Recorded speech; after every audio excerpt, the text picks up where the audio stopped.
In the field of zoology, the Quran says in Surah Anam, chapter number 6, verse number 38, we have made every animal that lives on this earth and every creature which has wings and flies in the air to live in community like the human beings.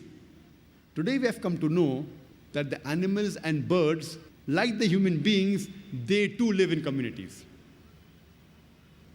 The Quran says in Surah Nahl, chapter number 16, verse number 68 and 69, it is Allah subhanahu wa ta'ala who has taught the bee to build its cells in hills, on trees, and human habitations, and to eat of what the earth produces, and to find the spacious path of thy Lord with great skill. It was recently, just a few decades earlier, that a scientist by the name of Von Frisch, he got the Nobel Prize for describing the behavior and the movement of the bee. And what does the Quran mean by saying it has taught the bee to build its cells in hills, trees, human habitations, eat of what the earth produces, and find the spacious path of thy Lord with great skill? Today, after science advanced, after Von Frisch described the movement of the bee, we have come to know that whenever a bee finds a new garden or a flower, it goes and tells its fellow bee the exact direction of that garden and flower so that it could collect nectar by a process known as the bee dance. What we have come to know recently, Quran says, it has taught the bee to find the spacious path of thy Lord with great skill. Today, in science, we call it the bee dance. And previously we thought it was the male bee which was the worker bee. Today we have come to know that it is not the male bee, it is the female bee which is the worker bee. And the gender used in the Quran in Surah Nahl, chapter number 16, verse number 60 and 69, is fasluki and kulli, meaning a female bee. No wonder Shakespeare in his play, Henry IV, he mentions about people talking among themselves, about the bee, that the soldier bee, the male soldier bee, they go and report to the king. Today we have come to know it is not the male bee which is the soldier bee, they are the female bees which are the worker bees and soldier bees. And they don't report to the king, but they report to the queen. Imagine, even the gender of the worker bee, the soldier bee, is mentioned in the Quran as the female gender which we have come to know recently.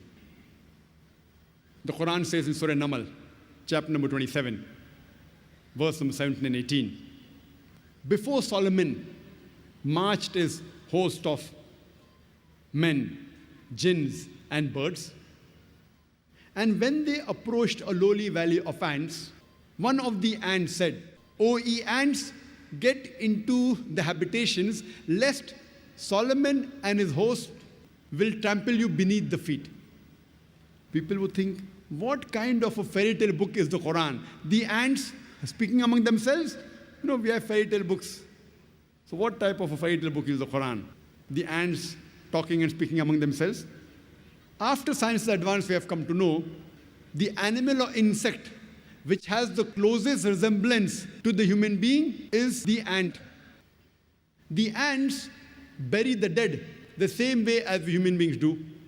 They have a sophisticated method of labor in which they have supervisors, managers, foremen, workers, etc.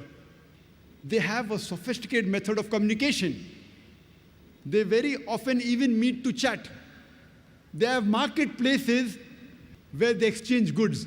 Souks, we have marketplaces. Even ants have got marketplaces where they exchange goods. And if in monsoon, during rainy season, if while storing the grain, if the grain gets wet, the ants get the grain in the sunlight to dry, as though they knew that humidity will cause rotting of the grain. And if the grain begins to bud, they chop off the bud as though they knew that budding will cause rotting of the grain. Imagine, Quran speaks about the lifestyle of the ants 1400 years ago, which we have come to know recently. The Quran says in Surah Ankabut, chapter number 29, verse number 41. As to those who take for protectors anyone besides Allah subhanahu wa ta'ala, they build for themselves houses like that of a spider. For verily, the house of a spider is flimsy. Besides the Quran saying that any human being who takes for protectors anyone besides Almighty God, Allah, they're building for themselves houses like that of a spider, talking about the web. And the house of the spider is flimsy. We know that the web is a very flimsy house. But besides this, today we have come to know that many a time the male spider is killed by the female spider. The relationship of the husband and wife is not good in the spiders. So besides the Quran talking about the flimsy physical nature of the house of a person who takes for protector besides Almighty God, is also talking about the relationships in the house.